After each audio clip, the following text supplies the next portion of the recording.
Bon, allez, c'est parti, on s'y colle. Faut qu'on cause d'un truc qui vient de se passer. Et autant vous dire que c'est pas une petite mise à jour de merde. Non, là on parle de Google qui a décidé de sortir l'artillerie lourde. Le genre de truc qui redessine la carte du monde. Ça s'appelle Anti-Gravity. Rien que le nom déjà, ça se la pète. Et c'est pas pour rien. Ils nous vendent ça comme le bazooka, l'arme nucléaire qui va atomiser le métier de développeur tel qu'on le connaît. Alors on va décortiquer ce machin, voir ce qu'il y a vraiment sous le capot, et surtout, pourquoi la planète tech est en train de se chier dessus collectivement. Et pour qu'on soit bien clair sur l'ambiance, voilà une petite phrase qui résume parfaitement l'esprit du truc. C'est direct, c'est pas poli, mais au moins ça a le mérite d'être honnête. Google avec Anti-Gravity ne cherche même pas à faire semblant. Le message est limpide pour tous les mecs qui aimaient bien leur petit confort, leur clavier, leur ligne de code écrite à la main. Le message, c'est un énorme « allez vous faire foutre, votre époque est terminée ». C'est violent, hein? C'est un peu comme si on annonçait à un artisan ébéniste que désormais les meubles se printeront en 3D en appuyant sur un bouton. C'est la fin d'un monde, et Google est là pour appuyer sur le bouton. On insiste là-dessus parce que c'est capital de comprendre que ce n'est pas juste un nouveau produit. C'est une prise de position, une déclaration de guerre à l'écosystème actuel. Google ne dit pas « voici un outil pour vous aider », il dit « voici l'outil qui va faire le boulot à votre place et bien mieux que vous ». C'est une annonce qui est conçue pour foutre un bordel monstre, pour balayer la table et forcer tout le monde à réapprendre à jouer. Ça va piquer et c'est fait exprès. Bon, un peu de concret. La carte d'identité de la bête. Date de naissance 18 novembre 2025. Un jour à marquer d'une pierre noire pour certains. C'est sorti en même temps que leur nouvelle IA monstrueuse, Gemini 3, histoire de faire un combo dévastateur. L'objectif officiel, et j'adore la poésie du truc, c'est d'automatiser tout le merdier du dev. C'est pas moi qui le dis, hein? L'idée centrale, le concept qui change tout, c'est l'ADN Agent First. On va y revenir en détail. Pour la technique, ils n'ont pas fait dans la dentelle. Ils ont pris VS Code, l'éditeur que tout le monde utilise, et ils l'ont modifié façon bourrin.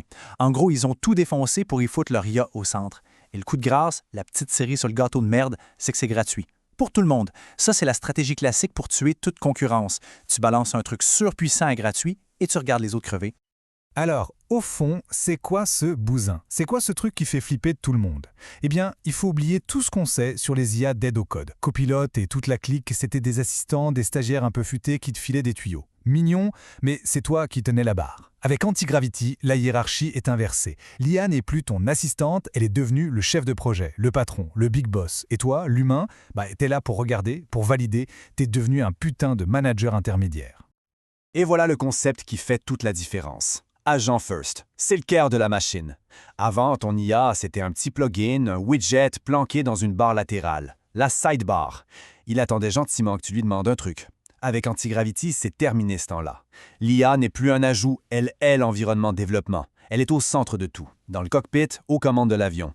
Elle ne suggère plus, elle décide. Elle n'aide plus, elle exécute. Et l'humain dans tout ça, son rôle est réduit à sa plus simple expression. Il supervise. C'est tout. C'est un renversement total du pouvoir. Ce tableau, il est parfait pour comprendre le massacre.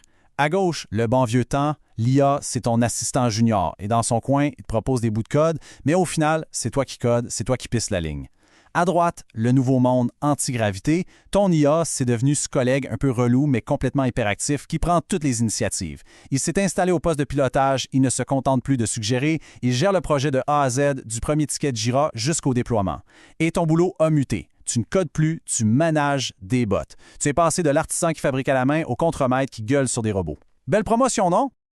Bon, maintenant, accrochez-vous. On va jeter un œil aux fonctionnalités. Et quand je dis fonctionnalité, le mot est faible. C'est un véritable arsenal, un truc de malade mental. Chaque feature est pensée pour enfoncer un clou de plus dans le cercueil des idéaux classiques.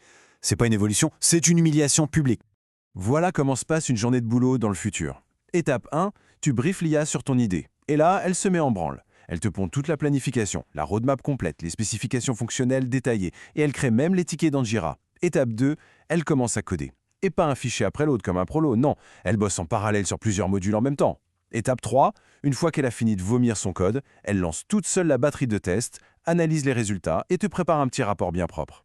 Et le meilleur pour la fin, étape 4, si elle trouve des bugs, elle les corrige elle-même.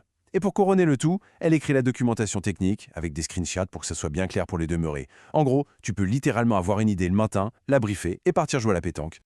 Et le truc qui est complètement dingue, c'est que t'es pas obligé de te taper une seule IA. C'est un buffet à volonté, un open bar de cerveau artificiel. T'as le monstre de la maison, Gemini 3 Pro de Google pour le tout venant. T'as besoin d'un truc pointu sur le back-end, pas de problème, tu siffles Claude Sonnet 4.5. Et pour toute la merde de DevOps, l'infra, les pipelines, t'as GPT OSS qui vient faire la tambouille. Le plus fort, c'est que tu peux switcher de l'un à l'autre en plein milieu d'une tâche, ou même les faire bosser en équipe. C'est une vraie agence de mercenaires IA à ta disposition. Et on en arrive au point qui fâche, la question qui tue. Qu'est-ce qu'on devient, nous, les humains, dans ce merdier? La réponse, c'est simple. On change de métier. Fini de taper sur un clavier pendant des heures, fini l'artisanat du code, on nous file une promotion forcée. On devient des chefs d'orchestre. Le problème, c'est que tout le monde n'a pas envie de tenir la baguette.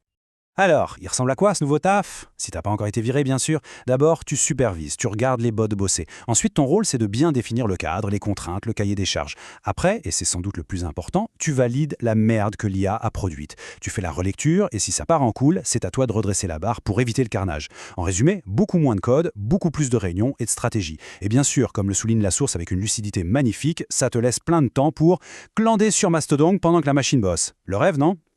Finalement, à qui s'adresse cet engin de torture?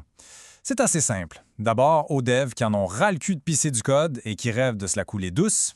Ensuite, aux startups qui n'ont pas un rond mais qui doivent sortir une première version de leur produit en 48 heures pour lever des fonds. Et enfin, et surtout, aux grandes entreprises qui voient là l'outil parfait pour compresser les délais, augmenter la productivité et foutre la pression à tout le monde. C'est un outil pensé pour un monde qui va toujours plus vite dans la sueur et le sang. Évidemment, quand on voit un truc pareil débarquer, la question se pose. Est-ce que c'est le paradis ou l'enfer? Est-ce que c'est un rêve de développeur qui devient réalité ou le début de notre obsolescence programmée? La vérité, c'est que la frontière entre le rêve et le carnage est probablement très très fine. Un commit peut tout faire basculer. Il est donc temps de regarder la réalité en face. Parce qu'il ne faut pas être naïf.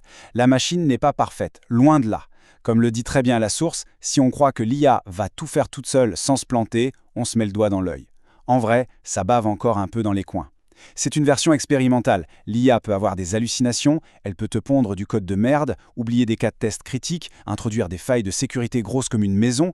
La supervision humaine n'est pas une option, elle est absolument vitale pour éviter que le projet se transforme en un désastre industriel. Et le marché, comment il a pris la nouvelle? C'est le chaos, comme on pouvait s'y attendre. D'un côté, les concurrents genre OpenAI et les autres, ils doivent voir rouge. Ils se sont fait doubler de manière violente et leur propre business model est menacé.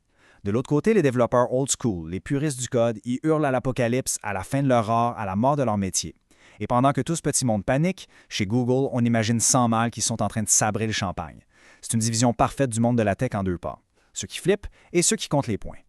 On termine avec cette question qui est en fait la seule question qui vaille. Le message de Google est clair comme de l'eau de roche. Le futur du dev, ce n'est plus d'écrire du code. C'est de devenir un chef d'orchestre pour des intelligences artificielles. C'est une mutation, un changement de paradigme total. On passe de l'artisan à l'architecte, du faiseur au penseur.